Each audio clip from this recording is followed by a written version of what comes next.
Okay, today we're doing Module 5, Lesson 13, and your learning goal is very similar to what you did yesterday. We're using area models again to help us find the area of entire rectangles. Basically, we're going to split the rectangle up into smaller parts, find the area of each smaller part, because it's a lot easier to do it that way, and then add them all up to find the total area.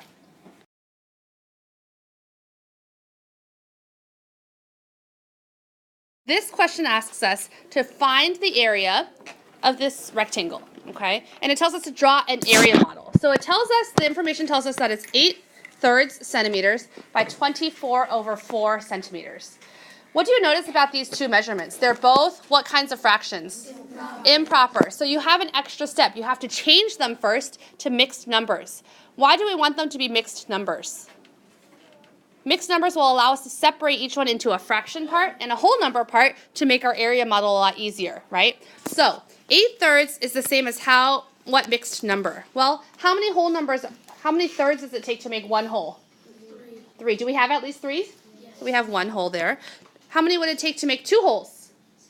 Six. Do we have enough to do that? Yeah. So we have another whole, because that's 3/3 plus 3/3, right?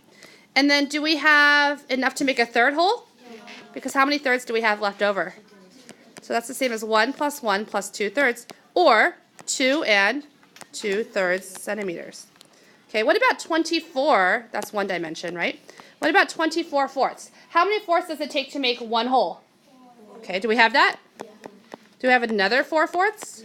Do we have another 4/4? Do we have another 4/4? Do we have any fourths left over? That's the same thing as 1 plus 1 whole plus 1 whole plus 1 whole, or 4 wholes. So do you see how this 2 and 2/3 centimeters is equivalent, whoa, that's a weird arrow, but to the measurements they gave us? Do you guys see that? Yeah? Oh, sorry. It's not equivalent because we have more fourths. I asked you guys, are there fourths left over? And you guys said yes. Were there fourths left over?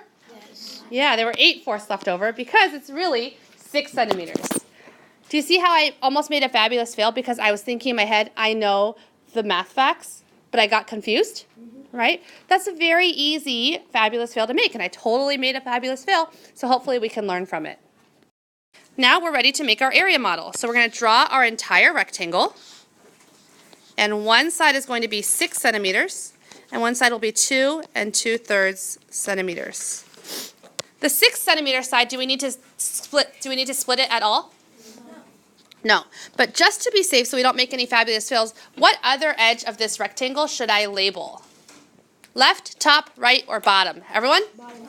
Because now I know the bottom is also 6 centimeters. By putting it there, I'm doing extra work, but I won't forget to know the dimensions. How might I split 2 and 2/3 into a whole number part and a fraction part? Help me? So I can draw a line, right? And then this bigger part here is going to be 2, and the smaller part will be 2/3. Very good. What about this side over here? Let's not leave it hanging. It's also going to be 2 and 2/3. Okay. 6 centimeters by 2 centimeters. So what's the area? 12 square centimeters. Very nice. The bottom rectangle, the dimensions are 2/3 centimeters by 6 centimeters. Remember, when we have a whole number, we can think of it as the whole 6 over 1, right?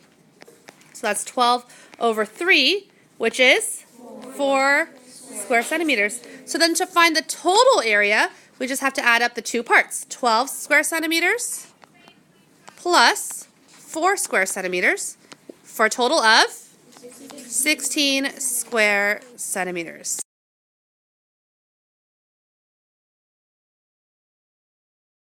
This question says that a hotel is recarpeting. They're putting new carpet for a section of their lobby. Because sometimes when carpet's very old, it gets gross. And we need to make it look fresh and nice so people will want to stay at the hotel.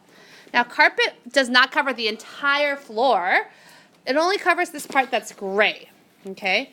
How many square feet of carpeting will be needed? So do you see how there's like some white spaces that don't need carpet? Yeah. So there's a couple different ways we could do this. Okay? We could try to find the area. We could see how if I draw a line here, it's like there's different rectangles. Do you guys see that? Yeah. So we could do it like that, or we could find the entire area and then subtract. Do you see how the white part has It's like one rectangle, two rectangles, and three rectangles. Yeah. So if I subtract that, won't I be able to find just the area of just the gray areas? Yeah. Would that be easier, or would it be easier trying to find like the gray areas?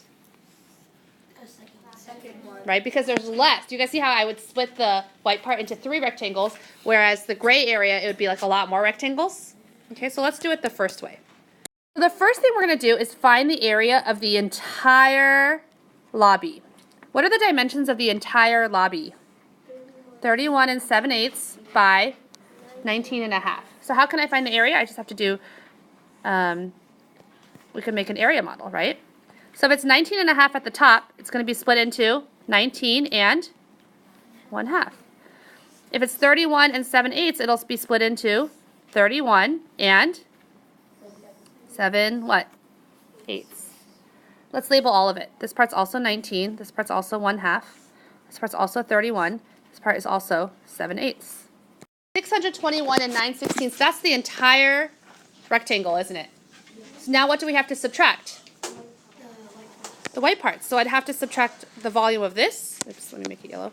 The volume of this and the volume of this. Do you see how the white part, we can split it into three rectangles? And do you have the dimensions that help you find the area of each white part? You do, right? So you just have to find those areas and subtract it from the total.